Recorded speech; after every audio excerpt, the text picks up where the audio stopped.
wahdatul wujud itu bukan kok ada wujud sama wujud terus bersatu, enggak. Ada wujud yang sejati, yang lain itu hanya cerminan dari wujud yang sejati itu. Dari situ lahirlah konsep namanya manunggaling kawula Gusti. Jadi antara pemerintah dengan yang diperintah, antara majikan dengan buruhnya, itu harus manunggal, termasuk manusia dengan Tuhannya. Kata-kata ini nasihatnya pada Sunan Pembayat, Sunan Bayat dari Sesiti Jenar. Kawula dan Gusti itu sudah ada dalam diriku. Siang dan malam tidak dapat memisahkan diriku dari mereka. Tetapi hanya saat ini nama Kawula Gusti itu berlaku, yakni selama saya mati. Diingat-ingat ya, di serat-serat, di babat, kalau ketemu kalimatnya Sesiti Jenar, kalau dia ngomong saya mati, itu sebenarnya kebalikannya. Karena alam hidup ini bagi Sesiti Jenar alam kematian. Alam kematian besok itu justru yang hidup sebenarnya. Jadi saat ini nama Kawula Gusti itu berlaku, yakni selama saya mati. Jadi saat kita hidup di dunia ini masihlah kita boleh ngomong manunggal antara Kawula dan Gusti. Tapi nanti setelah mati tidak ada lagi dikotomi Kawula dan Gusti. Kita masih Kawula kan karena kita masih terjebak oleh tanah merah ini. Kita masih terjebak oleh fisik. Begitu besok kita terbebas dari kungkungan fisik, ya kita hidup yang sejati. Dan itu tidak ada lagi dikotomi Kawula dan Gusti, karena kita sudah ilaihi roji'un, kembali pada yang sejati, kembali pada Allah. Tidak ada lagi keterpisahan, kecuali nafas yang tidak mutmainnah, itu yang tidak bisa langsung ilaihi roji'un, harus diperbaiki lagi. Oke, terus nanti kalau saya sudah hidup lagi, Gusti dan Kawula lenyap. Yang tinggal hanya hidupku, ketentraman langgeng dalam ada sendiri. Jadi sekarang filsafat hulul ittihad manunggaling Kawula Gusti itu laku. Tapi besok tidak ada gunanya, wong sudah jadi satu. Sekarang masih bilang anak al-haq, yo ingsun Gusti Allah. Itu sebenarnya masih, saya bilang tadi, masih rasanya ada jarak, masih fana, belum fana fil fana. Tapi besok di kehidupan yang sejati, ya lenyap yang sejati. Kalau bahasa Buddha namanya nirwana. Oke. Hei Pangeran Bayat, bila kau belum menyadari kebenaran kata-kataku, maka dengan tepat dapat dikatakan bahwa kau masih terbenam dalam masa kematian. Di sini memang banyak hiburan, aneka warna, lebih banyak lagi hal-hal yang menimbulkan hawa nafsu.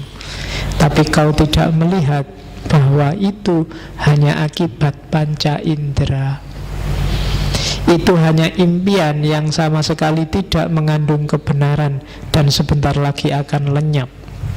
Gilalah orang yang terikat padanya. Tidak seperti Syekh Siti Jenar. Saya tidak merasa tertarik, tak sudi tersesat dalam kerajaan kematian. Satu-satunya yang kuusahakan ialah kembali kepada kehidupan. Jadi ini ya makomnya memang sudah tinggi. Ya tidak usah diukur sama kalian, masih panjang jalanmu. Ya, ya syukur-syukur sedikit-sedikit. Meskipun masih belum bisa merasakan untuk bisa semakom sama Al-Halaj atau semakom sama Sesiti Jenar, ya sidik-sidik lah melangkah mendekat ke sana. Karena memang hidup kita kan harus muter dari nalillahi wa inna ilaihi tadi. Kita harus kembali ke Allah. Jadi saya selalu bilang di banyak kesempatan, apapun yang kita lakukan, apapun yang kita ucapkan, ilmu apapun yang kita dapatkan, harusnya bisa langkah atau setengah langkah atau seperempat langkah semakin dekat pada Allah. Jadi tidak boleh ada yang bikin kita malah semakin jauh. Apa-apa yang diingat Allah. Kalau ada apapun kok malah bikin kamu semakin jauh sama Allah, berarti kamu salah jalan, kamu tersesat. Karena hidup kita kembali ke sana. Kalau kamu semakin menjauh, berarti kamu sedang salah jalan. Cepet-cepet balik, kan gitu. Jadi kiblatnya tetap pada Allah. Terus satu hal yang khas dari Syekh Siti Jenar, jadi dia punya strategi sendiri untuk membangkitkan kesadaran religius orang Jawa. Jadi Syekh Siti Jenar itu di banyak serat nanti punya banyak sekali jenis syahadat. Kalau kamu kan syahadatnya cuma satu, asyhadu alla ilaha illallah wa asyhadu anna muhammadar rasulullah. Itu pun cuma kamu ucapkan, tidak pernah dihayati. Itu pun cuma di bibir kan, tidak pernah. Jadi yang syahadat mulutmu, rohmu belum syahadat, hidupmu belum syahadat. Di catatan saya itu ada namanya syahadat sekarat, ada syahadat paleburan, ada syahadat sejati, ada syahadat sekarat wiwitaning pati, ada syahadat sekarat hati atau syahadat Nur Muhammad, ada syahadat panetep panotogomo, ada syahadat pecating nyowo, dan seterusnya. Dan itu nanti isinya beda-beda. Saya nggak sempet kalau tak taruh satu-satu di sini kamu nanti malah bingung. Syahadatmu tetap itu aja, tapi dengan gayanya Syekh Siti Jenar. Jadi menurut Syekh Siti Jenar, syahadat itu adalah kondisi roh, bukan sekedar ucapan lisan. Jadi bukan hanya lisan, rohnya ikut, yang lahir dari akal, akalnya ikut, dan hatinya ikut. Dan tidak harus bahasa Arab. Hampir semua syahadatnya campuran, susunannya Arab dan Jawa, biar murid-muridnya ngerti. Jadi syahadatnya rohnya. Hidupmu itu harus melambangkan syahadat. Berarti Allah nomor satu, Rasul panutanmu yang utama. Jadi tunjukkanlah bahwa kamu sehari-hari itu percaya Allah itu ada. Kalau kamu galau, sumpek, stres, itu menunjukkan kamu tidak terlalu percaya bahwa Allah itu ada. Kalau kamu nakal, mursal, sakarepmu dhewe, itu juga menunjukkan kamu tidak percaya bahwa Allah itu ada. Kamu belum syahadat. Jadi syahadat itu ada dalam kondisimu yang percaya 100% bahwa Allah itu ada dan main dalam hidupmu. Selama ini mungkin kamu hanya yakin Allah itu ada, tapi bahwa Allah bermain dalam hidupmu itu biasanya agak timbul dan tenggelam. Kalau pas lagi sumpah itu baru kamu ya Allah sedikit. Tapi kalau lagi seneng enggak, kalau lagi biasa-biasa enggak. Jadi apa? Berarti kesadaranmu timbul tenggelam. Hidupmu harus bersyahadat, bahasa lainnya bertauhid. Allah harus nomor satu dalam hidupmu. Nanti hidupmu akan tenang. Kalau yang syahadat cuma mulutmu, ya enggak ada gunanya. Sama kan kalau dengan yang sholat cuma tubuhmu, yang puasa cuma perutmu, yang zakat cuma dompetmu, dan yang haji cuma fisikmu, tidak ada nilainya. Orang tidak Islam juga bisa kayak gitu. Oke, terus sholat. Ini juga dikritik habis-habisan oleh Syekh Siti Jenar. Sholat kita selama ini sholat fisik masihan. Nanti Syekh Siti Jenar punya dua konsep sholat. Yang pertama sholat tarek, yang kedua sholat daim. Jadi sholat tarek itu ya sholat kita sehari-hari, sholat 5 waktu itu. Jadi sholat yang kita lakukan sesuai syariat. Itu namanya sholat tarek. Iya, harus kita lakukan sesuai makom kita. Cuma ini sholat yang beneran. Tujuannya sholat melepaskan kita dari dunia kematian, dunia fisik, dunia jasmania. Makanya di Al-Quran kan ada sholat itu tanha anil fahsya wal munkar. Segala yang kotor dan keji, termasuk dunia fisik, itu akan mencegah kita karena sholat.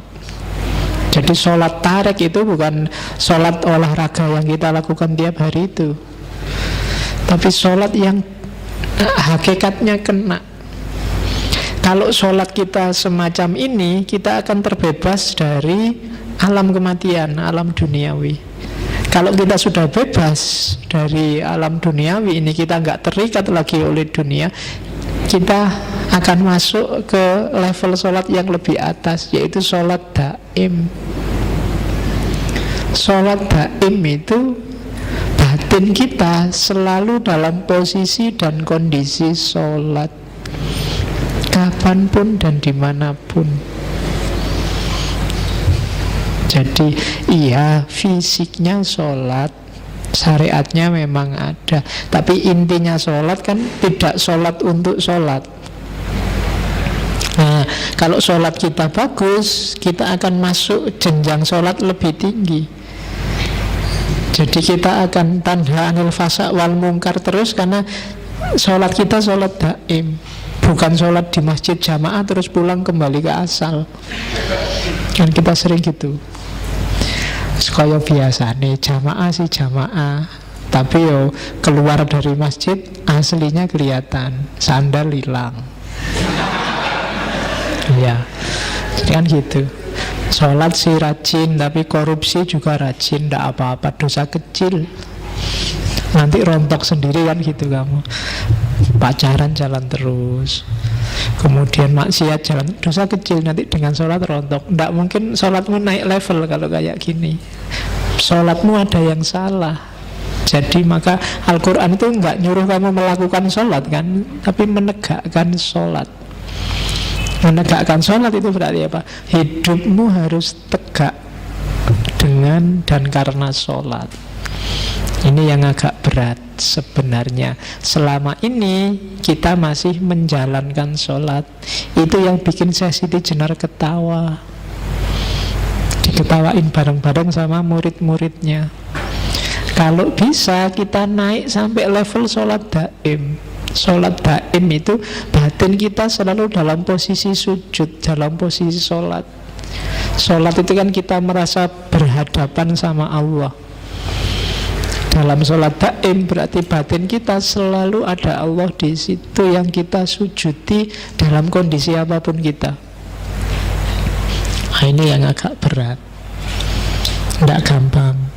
Kamu ngaji, kamu sebenarnya duduk, tapi batinmu selalu sujud pada Allah. Allah selalu ada di hadapanmu. Pikiranmu selalu tunduk padanya. Itu sholat daim. Ini yang agak berat. Yang ini, ajaran ini kadang-kadang disalahpahami. Ada juga beberapa muridnya saya Siti Jenar yang masih awam terus menafsirkannya berarti sholat syariat itu tidak penting. Sing penting sholat daim. Itu nanti ada beberapa di ajaran Islam kejawen. Jadi yang penting batinnya. Akhirnya maunya sholat daim aja, yang syariatnya ndak. Itu mungkin salah satu yang diprihatinkan para wali, karena memang orang belum makomnya untuk diajari yang gini-gini. Kalian aja kan juga ngawatiri nih, wis ngerti ngene. Sholatmu masih bolong-bolong, ngerti sholat daim. Sing penting kan batinnya.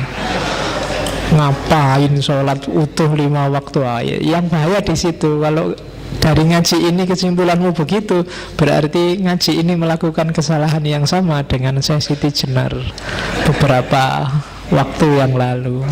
Yang menangkapnya kamu harus lebih cerdas dari yang awam. Berarti apa? fisikmu, syariatmu jadikan kendaraan untuk menuju batin. Orang tidak bisa ujuk-ujuk masuk ke batin. Harus ada manifestasi fisiknya. Tidak bisa kamu hanya jatuh cinta saja. Kamu juga harus bilang I love you, antar jemput, apel, SM. Kan harus gitu juga. Kalau cuma batinnya aja buat apa? Tenang aja, yang penting hatiku selalu ingat padamu. Tapi disuruh jemput tidak mau, di WA nggak pernah balas, disuruh neraktir alasan terus. Ya berdoain namanya, ya kan? Tidak ada gunanya. Jadi batin ya butuh lahir medianya, ya kan? Sama tidak ada nilainya rajin antar jemput, sering neraktir, WA-an tiap hari, tapi tidak ada cinta sama sekali. Itu lebih tragis lagi.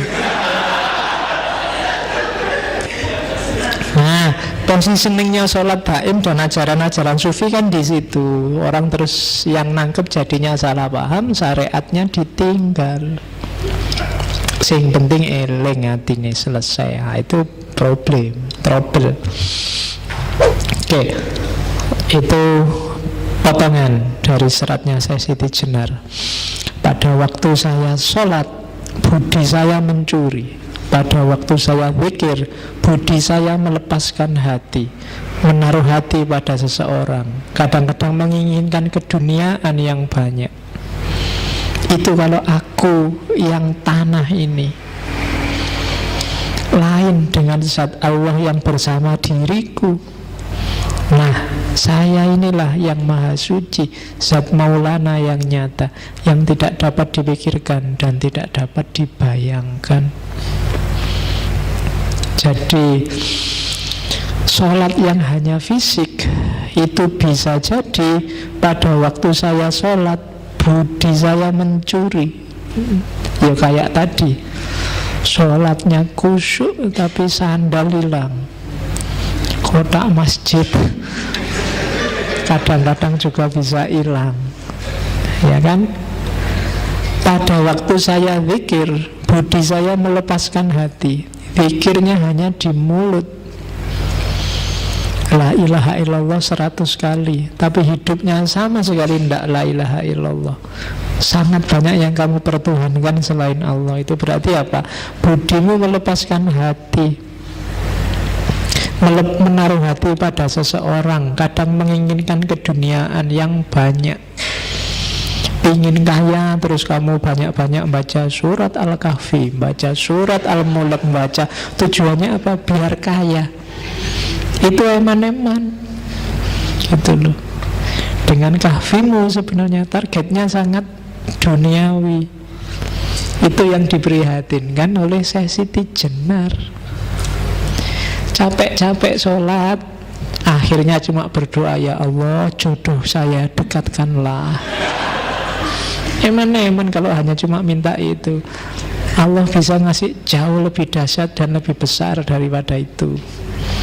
Itu yang dinasihatkan oleh Siti Jenar. Oke, kita tidak ngerti dari mana dan akan kemana, maka kita melenceng-melenceng jalurnya. Harusnya tetap ilahi, cuma Allah sudah ngasih banyak sekali kendaraan. Kalau kamu pengen ketemu aku pakai sholat, pengen hartamu bersih bisa dekat sama aku pakai zakat.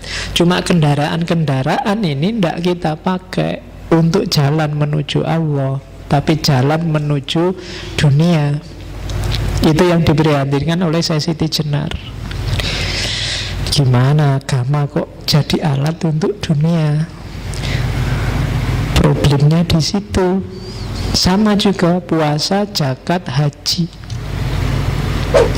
Itu ada kalimatnya panjang. Syahadat, sholat, dan puasa itu sesuatu yang tidak diinginkan, jadi tidak perlu. Adapun zakat dan naik haji ke Mekah, itu semua omong kosong, palsu kabeh. Itu seluruhnya kedurjanaan budi. penipuan terhadap sesama manusia. Orang-orang dulu yang menuruti aulia karena diberi harapan surga di kelak kemudian hari, itu sesungguhnya keduanya orang yang tidak tahu, baik aulianya maupun orang-orangnya. Lain dengan saya, Siti Jenar. Tidak pernah saya menuruti perintah budi, maksudnya perintah akal, bersujud-sujud di masjid mengenakan jubah. Pahalanya besok saja, bila dahi sudah menjadi tebal, kepala berbelulang. Sesungguhnya ini tidak masuk akal. Di dunia ini semua manusia sama.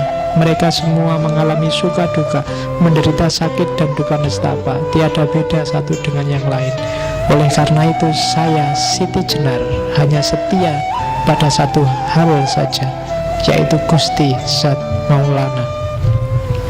Jadi bagi Siti Jenar, semua ibadah yang tidak demi Zat Maulana itu palsu, ketertipuan budi. Bahasanya dia kedurjanaan budi, akal yang durjana, akal yang jahat, menyelewengkanmu dari yang hakiki.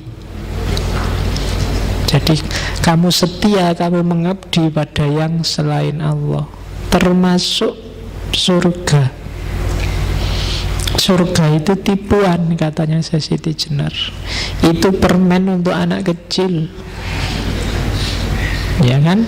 Kayak adikmu sholat yuk nanti tak kasih permen, itu surga. Jadi jangan berhenti di situ. Kita itu yang saya bilang tadi, inna lillahi wa inna ilaihi, hinya Allah bukan jannah. Jadi surga neraka bukan itu. Kalau ada aulia meyakini itu, katanya Siti Jenar, baik aulianya maupun umatnya itu sama-sama tidak tahu. Jadi Siti Jenar mengkritik itu. Jangan suka dengan yang kepalsuan deh. Emangnya Allah butuh sholatmu, butuh zakatmu, butuh hajimu? Kan enggak. Kamu yang butuh. Butuhnya untuk apa? Untuk mendekat ke Allah, menemukan kesejatian. Karena kesejatian hidup kita itu Allah. Yang selanjutnya, kehidupan. Bagi Siti Jenar, hidup ini hakikatnya mati, seperti saya bilang tadi. Jadi dibalik.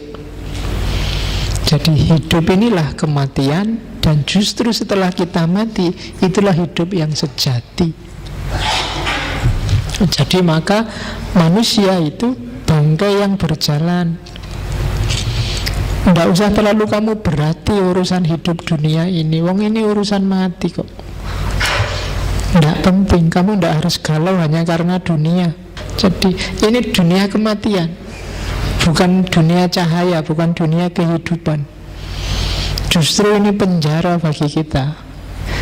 Roh kita terpenjara dalam fisik sehingga terpaksa harus melayani yang jasmaniah dulu sebelum ketemu dengan kesejatian. Maka siapapun manusia yang membanggakan keduniaannya di level apapun, maka dia bodoh. Ini dunia gelap, dunia kematian. Oke. Dunia ini menggodamu, jangan sampai kamu tergoda. Jadi kehidupan sejati adanya besok setelah kita mati. Ini juga yang kadang-kadang oleh para santrinya Siti Jenar dipahami secara berbeda. Terus mereka akhirnya apa? Merindukan kematian. Tidak apa-apa sih kalau sekedar ingin segera mati. Beberapa ceritanya loh ya, saya tidak tahu pasnya. Beberapa akhirnya apa? Ada yang begal, ngerampok, biar ditangkep, dipukuli orang banyak terus mati. Alhamdulillah lepas dari dunia. Wah, ini apa tuh is? Cara memahaminya ya kena orang awam kan sok-sok gitu. Tenang aja, berarti dunia ini kan tidak penting kan kematian. Ayo kita sakar PDW, tidak apa-apa. Mati, alhamdulillah kita ketemu kesejatian. Jadi orang memahaminya jadi salah. Padahal maunya kan pasti bukan ke situ. Maunya itu karena hidup ini kematian, maka kamu jangan jatuh cinta dengan hidup sekarang dan di sini. Siap-siaplah yang serius untuk hidupmu yang sejati besok. Jadi cari bekal sebanyak-banyaknya untuk hidup yang beneran. Ini kamu belum hidup sebenarnya. Kamu gak sadar aja. Itu kan sama kayak Ghazali yang di salah satu kitabnya tiba-tiba bilang, akal itu tidak mesti lo ya.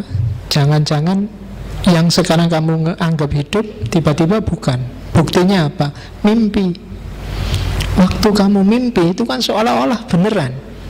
Pagi-pagi bangun, Allah cuma mimpi kemarin itu. Sopo ngerti hidup ini juga begitu.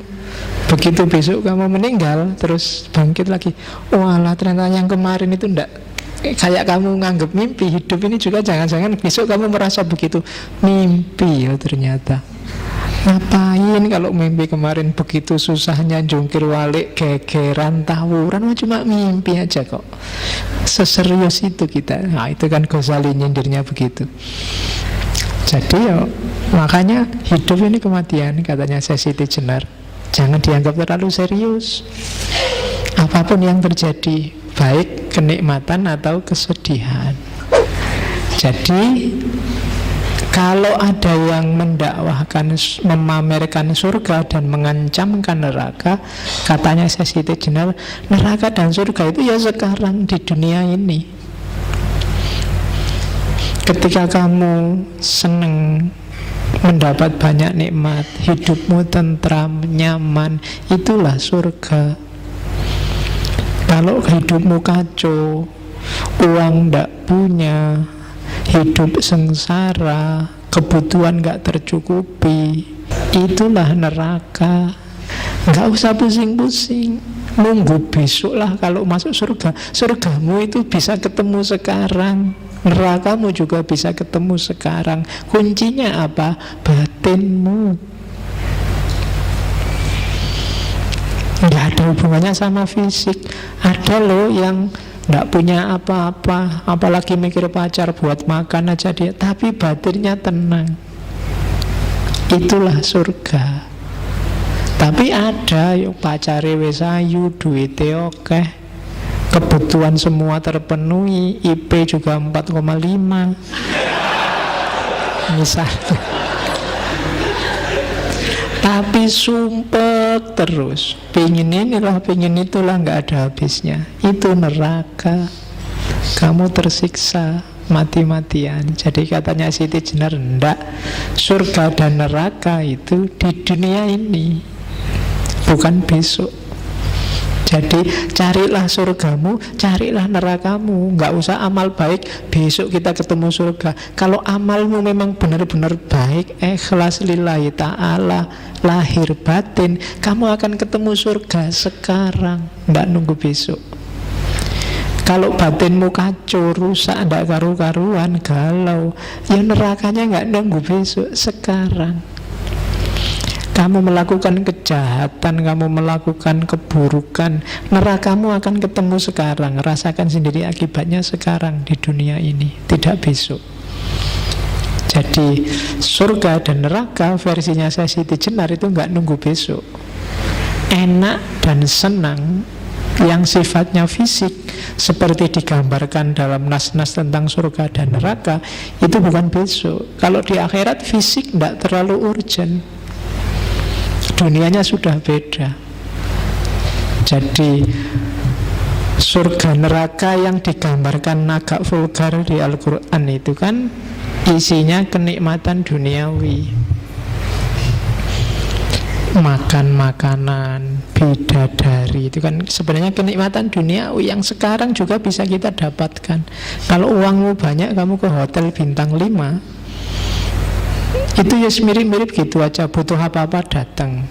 Bidadari sak kapoke kalau uangmu cukup. Kamu mau pesen berapa, gonta-ganti semalam 7 kali juga bisa. Gambarannya kan mirip kayak gitu. Maka bagi saya Siti Jenar enggak nunggu masa di akhirat kayak begitu. Itu semacam pancingan. Setiap muslim tetap rumusnya inna lillahi wa inna ilaihi, dari Allah menuju Allah. Untuk level tertentu memang surga dan neraka penting untuk mengarahkan hidup. Sama kayak anak kecil tadi, biar mau sholat dikasih hadiah, nanti kalau sholatnya lengkap bisa hafal Quran, tak kasih gini loh. Itu kan untuk menarik mereka ke situ. Setelah di situ ya sudah, dia merasakan hakikatnya, kesejatiannya. Surga dan neraka nggak penting lagi. Kalau surga neraka dengan gambaran persis fisikal itu, sekarang kita juga bisa merasakan, nggak usah nunggu besok. Nah, itu tentang surga dan neraka. Terus yang keras dikritik oleh Syekh Siti Jenar adalah kelompok santri dan ulama. Makanya mereka nanti disebut kelompok abangan. Jadi menurut Siti Jenar, ulama dan santri itu hanya levelnya sembah rogo, hanya level fisik yang diopeni. Halal haram mubah makruh ngopeni fisik. Padahal tugas manusia yang lebih utama itu adalah kemuliaannya. Padahal Nabi diutus liutamima makarimal akhlak, moralitasnya, batinnya. Sementara para ulama, para santri, katanya Siti Jenar, sibuk dengan dogma, sibuk dengan rayuan surga dan ancaman neraka. Padahal surga dan neraka itu kan hidup kita sehari-hari. Itu yang bikin umat jadi terkungkung dan tergantung pada ulamanya. Karena yang paling ngerti tentang syariat ya ulamanya.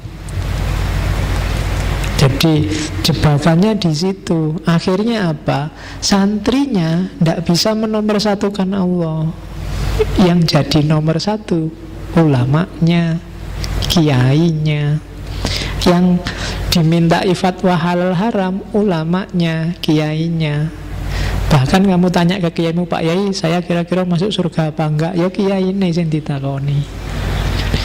Dan kamu izinkan mereka untuk memvonismu masih muslim apa sudah murtad apa sudah kafir, besok kamu masuk neraka apa enggak. Dan ini yang jadi sumber kritiknya saya Siti Jenar. Jadi relasi ulama santri itu tidak ada bedanya dengan relasi raja dan rakyat, kawulo dan gusti yang terpisah, yang hierarkis, satu di atas, satu di bawah. Dan ketika ada hierarki, itu berarti tauhid tidak bisa 100%.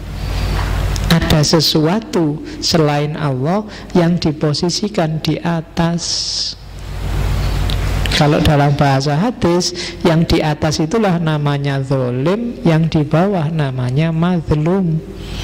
Dan Nabi wanti-wanti unsur akhoka zoliman au mazluman. Jadi jangan mau ada hierarki dalam hidup kita. Itu pesannya saya Siti Jenar. Pesannya egaliter. Apakah itu ulama sama santri, pemerintah sama rakyat, termasuk dosen sama mahasiswa, termasuk dosen sama rektor, termasuk rektor sama menteri, termasuk menteri sama presiden. Jangan ada hierarki. Ya kita saling menjalankan fungsi masing-masing, tapi jangan memposisikan di atas. Jadi orang yang menindas atau merelakan dirinya ditindas itu sama-sama bukan muwahhid. Nah, duduk persoalannya di situ. Itulah kenapa Siti Jenar melakukan gerakan besar dengan gerakan lemah abangnya. Bikin pusat-pusat pendidikan masyarakat untuk egalitarianisme.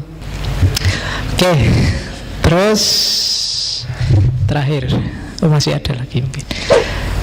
Jadi ini politiknya, kemarin juga yang Al-Halaj kita lihat politiknya. Jadi Syekh Siti Jenar itu sebenarnya tadi sudah saya singgung sedang mendobrak logika raja dan rakyat, kawula dan Gusti.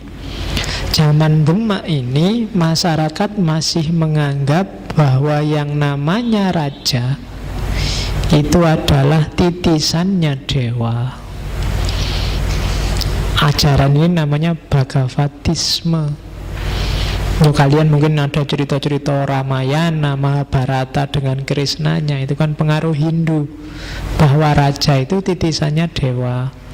Karena dia titisannya dewa, maka dia posisinya mirip Tuhan. Yang lain berarti abdinya, hambanya, kawulonya. Nah, Syekh Siti Jenar muncul dengan gerakan sosialnya untuk memberantas pandangan ini. Jadi tidak, raja juga manusia biasa kok.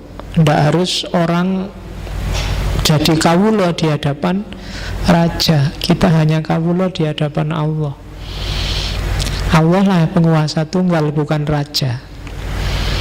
Jadi egalitarianisme semacam ini yang disebarkan oleh Syekh Siti Jenar. Ya mesti aja ini menggelisahkan luar biasa bagi raja saat itu. Maka dipakailah MUI-nya saat itu, Dewan Wali Songo, untuk menyidangkan Siti Jenar. Dan jangan salah, Wali Songo itu ya 9 wali, tapi itu semacam MUI memang hari ini. Tapi ya tidak ngumpul bareng Sunan Ampel sama Sunan Muria. Nanti di fase tertentu Sunan Ampel sudah nggak ada, nanti diisi Sunan siapa lagi. Dan jadi semacam Dewan para wali. Jaraknya agak jauh, sekitar 200-an tahun antara wali awal sama wali akhir di cerita wali-wali itu. Dan beberapa kadang tidak nyambung cerita-ceritanya, karena memang mitos-mitosnya banyak seputar Wali Songo. Tapi mereka pasti ada. Jadi tidak berarti terus kalau banyak mitosnya terus tidak ada, enggak. Mereka pasti ada. Buktinya apa? Jawa yang hampir 100% Islam. Itu kan Islam itu masuk ke Indonesia sekitar abad ke-7, tapi sampai sekitar abad ke-12 jumlah umat Islam tidak ada 10%-nya. Nanti sekitar abad 12 itu baru datang para wali ini. Tidak ada satu abad setelah itu hampir semua orang Jawa jadi Muslim. Itu bukti suksesnya dakwahnya Wali Songo. Ya meskipun intrik-intrik politik kecil pasti terjadi. Jadi Syekh Siti Jenar ini masuk di kritik pada kerajaan. Jadi maka ya tidak heran terus dia dibenci oleh raja. Dipanggil menghadap pun dia tidak mau. Karena bagi dia yang bisa manggil aku ya hanya Allah. Wong aku sendiri nih ya Allah yang malah dipanggil, gimana? Nah itu yang ada di Syekh Siti Jenar. Maka dia terus dianggap makar. Akhirnya dia tidak dipanggil tapi didatangkan ke sana para wali. Sampai kemudian Sunan Bonang yang datang langsung menjemput. Dan nama Syekh Siti Jenar mulai populer ketika Sunan Bonang memperkenalkan beliau ini loh, Syekh Siti Jenar. Nama Siti Jenar diperkenalkan di depan para wali. Meskipun di sidang pertama itu sebenarnya nggak langsung dieksekusi, dikasih masukan, cobalah nggak usah gitu lagi, kasihan masyarakat yang masih awam dan seterusnya. Itu masih ada jangka waktu setahun sebelum dieksekusi. Di jangka waktu setahun ini Sunan Kalijogo yang disuruh ngawasi.